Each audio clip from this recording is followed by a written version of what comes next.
2976 videos, हर video में एक नई लड़की और उनके साथ शोषण करता हुआ बीजेपी का एक सांसद प्रज्वल रेवन्ना। अब तक का इस देश का सबसे बड़ा immediate arrest of Prajwal Revanna has been accused of assault. अब ये प्रज्वल रेवन्ना है कौन, वीडियो कैसे बनाई और वीडियो वायरल कैसे हुई, इन सभी बातों को अब हम जानेंगे इस वीडियो में, तो हमारे साथ अंत तक बने रहिए। देखिए, जब कोई पार्टी कैंडिडेट खड़ा करती है तो उस कैंडिडेट पर कितने केस हैं, उस पर कितने आपराधिक मामले दर्ज हैं, उन्हें पता होता है। फिर भी वह उस कैंडिडेट को खड़ा करते हैं और वह कैंडिडेट जाकर महिलाओं से ही वोट मांगता है। देखिए, मैं आपको ये सब इसलिए बता रहा हूँ क्योंकि ऐसा कर्नाटक में हुआ है। कर्नाटक में जेडीएस कैंडिडेट चुनाव में खड़ा होता है, चुनाव की कैंपेनिंग भी करता है, और जब उसकी 2976 सेक्स स्कैंडल वीडियो सामने आ जाती है तो वह जर्मनी भाग जाता है। देखिए, ये तो आपको भी पता ही है कि फर्स्ट एंड सेकंड फेज के चुनाव हो चुके हैं और बाकी होने। कर्नाटक में कुल मिलाकर 28 सीटों पर चुनाव होने थे, जिनमें से 28 अप्रैल के दिन 14 सीटों पर चुनाव हो गए हैं और बाकी 14 सीटों पर 7 मई के दिन चुनाव होने वाले हैं। अब इसके अंदर कांग्रेस ने इंडिया अलायंस के 28 कैंडिडेट खड़े किए और इसी में बीजेपी ने अपने 25 कैंडिडेट खड़े किए हैं, और बाकी जो 3 सीट है उन्होंने अपने alliance JDS Janata Dal secular को दे दिए, वहां पर वो अपने कैंडिडेट खड़े करेंगे।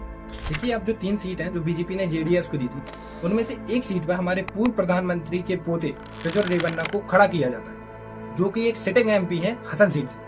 अब प्रज्वल रेवन्ना जो है उनकी हसन सीट के अंदर बहुत अच्छी पकड़ है, लेकिन यह हसन सीट ही उनके लिए एक बहुत बड़ी मुसीबत बन जाती है, जिसे आज जाकर देश का सबसे बड़ा सेक्स स्कैंडल कहा जा रहा है। देखिए, होता क्या है, 26 अप्रैल को हसन सीट पर चुनाव होने थे, लेकिन उसके 6 दिन पहले हसन सीट जहां से प्रज्वल रेवन्ना खड़ा था, वहां पर कुछ अनोन लोग आते हैं और घरों में, बसों में, ट्रेन में, हर एक जगह पर पेन ड्राइव फेंक कर चले जाते हैं। अब शुरू में तो लोग सोचते हैं कि इस पेन ड्राइव में होगा क्या, क्योंकि हर एक जगह पे यह पेन ड्राइव पड़ी हुई थी। लेकिन कुछ दिनों के बाद जब लोग इस पेन ड्राइव को लगाकर देखते हैं तो वह हैरान हो जाते हैं, क्योंकि उसमें 2976 सेक्स वीडियोस थी, जिनमें उस एरिया के सांसद प्रज्वल रेवन्ना खुद दिखाई दे रहे थे और तो और वह खुद इस वीडियो को रिकॉर्ड कर रहे थे। 2976 वीडियोस में से हर एक वीडियो में एक अलग औरत थी और उसका उसमें फेस भी दिखाई दे रहा था। शुरू में लोग सोचने लगे कि ये फेक वीडियोस है, लेकिन उस वीडियोस के अंदर प्रज्वल रेवन्ना के घर का स्टोर भी दिख रहा था, उसके कपड़े, उसके बैठने का स्टाइल, सब कुछ सेम था। इसलिए अब लोग सोचने लगे कि ये रियल वीडियोस है। एक तरफ ये सारी वीडियोस चल रही थी और दूसरी तरफ Prajwal Revanna back to back भाषण दे रहे थे, बैक टू बैक रैलियां कर रहे थे, लोगों के घरों पे जा रहे थे और महिलाओं की सेफ्टी पे भाषण दे रहे थे। अब ये वीडियो वायरल हो जाती हैं, सब लोग देख लेते हैं, इसका जो असर होना था हो गया था, चुनाव भी कंप्लीट हो गए थे। अब 26 अप्रैल के अगले ही दिन प्रज्वल रेवन्ना बेंगलुरु से अपने डिप्लोमेटिक पासपोर्ट से सीधा जाके जर्मनी भाग जाता है। उनकी 2:10 की टिकट थी और ये उस टिकट की पूरी कॉपी है। अब 27 अप्रैल के दिन प्रज्वल रेवन्ना भाग जाता है और उसके अगले ही दिन 47 ईयर ओल्ड लेडी जो उसके घर पे मेड का काम करती थी, बस जाके स्टेशन में एक FIR दर्ज कराती है प्रज्वल रेवन्ना उसके पिताजी के खिलाफ। अपन मेड अपनी आगे रिपोर्ट में बताती है कि बहन की रिपोर्ट करना तो बहुत पहले से चाहती थी, लेकिन अपनी जान के खतरे के कारण वह रिपोर्ट करने नहीं आई और कुछ और वजह भी थी।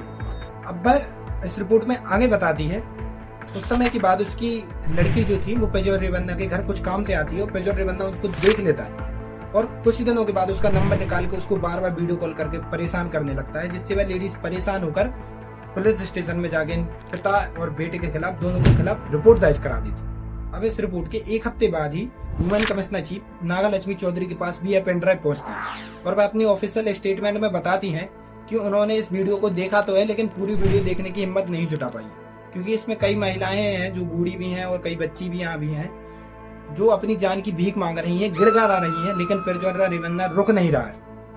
कुछ लड़कियां जो थीं जिनके साथ ये हुआ था, वह नागालक्ष्मी को रीच आउट करती हैं और उनको व्हाट्सएप पे भी मैसेज करती हैं और कई लड़कियां उनसे मिलने भी आती हैं। नागालक्ष्मी अपनी वॉइस कॉल में यह बताती हैं, I also received a few videos on my WhatsApp. That means the circulation of videos have been, made up by the time.